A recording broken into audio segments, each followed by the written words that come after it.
রিকশা থামে, বাচ্চাদের বায়না একগুচ্ছ রঙিন বেলুন। ছোট্ট হাত দিয়ে যত্নে বেলুন ফুলিয়ে তাদের মুখে হাসি ফোটায় আরেকটি শিশু। কিন্তু সেই শিশুটির নিজের মুখেই হাসি নেই, আছে শুধু ক্লান্তির ছাপ।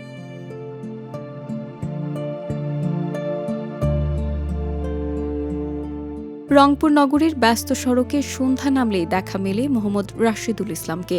বয়স মাত্র ৯ বছর।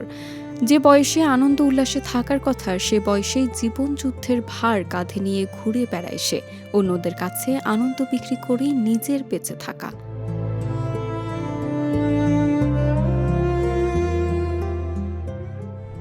আমার মা, আমি, আমার নানি, আমার ছোট ভাই একসঙ্গে করি। আমার নানি, আমি আর মা মানুষের সাথে কাজ করে, আর আমি এগুলো করি আর সংসার চালাই। বাসা হলো ইসলামবাগ। আমি পিটিআই স্কুলে পড়ি। আমি স্কুলে যাই, স্কুল থেকে আসিয়া এটা করি, এই যে এগুলো বিক্রি করি।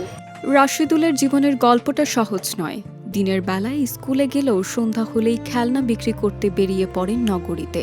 ছোটবেলাতেই তার বাবা অন্যত্র বিয়ে করে তাদের ছেড়ে চলে যান। এরপর থেকেই মা, নানি, ছোট ভাইকে নিয়েই শুরু হয় বেঁচে থাকার লড়াই।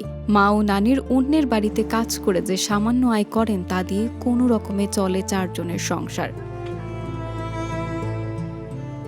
মা ও নানির কষ্ট চোখে সহ্য করতে না পেরে ছোট্ট রাশেদুল দিনে স্কুল আর রাতে খেলনা বিক্রি করে।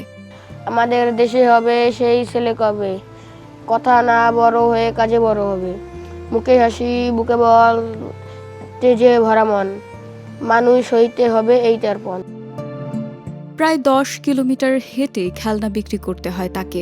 ফলে রাতে বাড়ি ফিরতে ফিরতে ক্লান্ত হয়ে পড়ে। পায়ের প্রচণ্ড ব্যথার কারণে অনেক সময় সকালে ঘুম থেকে উঠতে দেরি হওয়ায় স্কুলেও যাওয়া হয়ে ওঠে না। রাশেদুলের মা জানান, স্বামী ছেড়ে যাওয়ার পর 2 সন্তান নিয়ে অনেক কষ্টে দিন যাচ্ছে। অভাব দেখিয়ে সেজন্য তো বেচাবেচি করে, না হলে কি করলে হয়?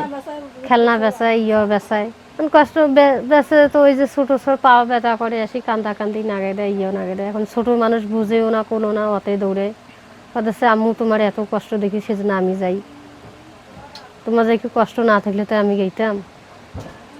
এখন বুঝে না দেখি সেজন্য যায়, কাকে আম্মু তুমি কষ্ট করো না, আমি কষ্ট করো। ওই রাশেদ ওই ওর মার কষ্ট দেখি না পায়, মোর কষ্ট দেখি না পায়, ওই চুপ চুপ করি বাদাম বেচা যায়। কয় কি কষ্ট হয় না, হয়তো তো একটা দিন এখন আমি খড়ি আনো, না হয়তো তো একটা দিন এখন গ্যাস কেনো।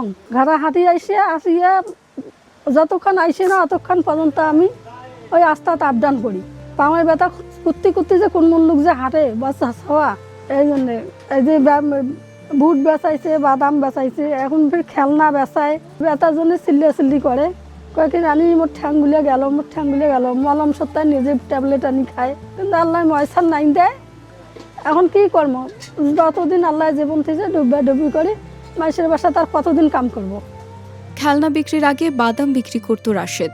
প্রশিক্ষণ বিদ্যালয়ে পিটিআই এর শিক্ষক তাকে দেখে স্কুলে ভর্তি করিয়ে দেন। এখন দিনে স্কুল করে সন্ধ্যার পর থেকে খেলনা বিক্রি করে রাশেদ। সরাসরি আমি ওকে দেখিনি, দেখি যে আমাদের শিক্ষার্থীরা চিল্লাচ্ছিল বাদাম বাদাম বলে। পরে আমি তাকিয়ে দেখি যে মাঠে একটা ছেলে বাদামের ঝুলি নিয়ে বাদাম বিক্রি করতেছে। তখন আমি ওর কাছে যাই, যে বলি যে বাবা তোমার বাসায় কে কে আছে, তুমি বাদাম কেন বিক্রি করো, এটি বিক্রি করে কি তোমার সংসার চলে?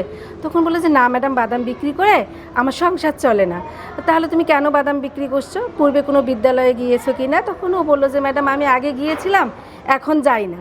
তাই বললাম বাবা তুমি কালকে সকালবেলা তোমার মাকে নিয়ে এসো, কালকে তুমি বাদাম বিক্রি করবে না, তোমার মাকে বলবে যে পরীক্ষণ বিদ্যালয়ের রিক্তা ম্যাডাম তোমাকে নিয়ে আমাকে বিদ্যালয়ে যাইতে বলছে, আমাদের 2 ভাইকে নিয়ে।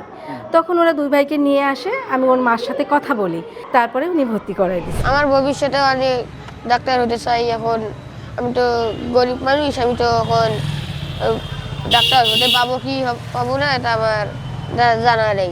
কারণ আল্লাহ যদি বাঁচে তো পাবো ইনশাল্লাহ। তার হয়ে মানুষকে সাহায্য করব, বা মানুষের অনেক বিপদ আপদ আছে ওগুলো কাটার জন্য আমি একটু করতে চাই। মানুষের সব দুঃখ করে।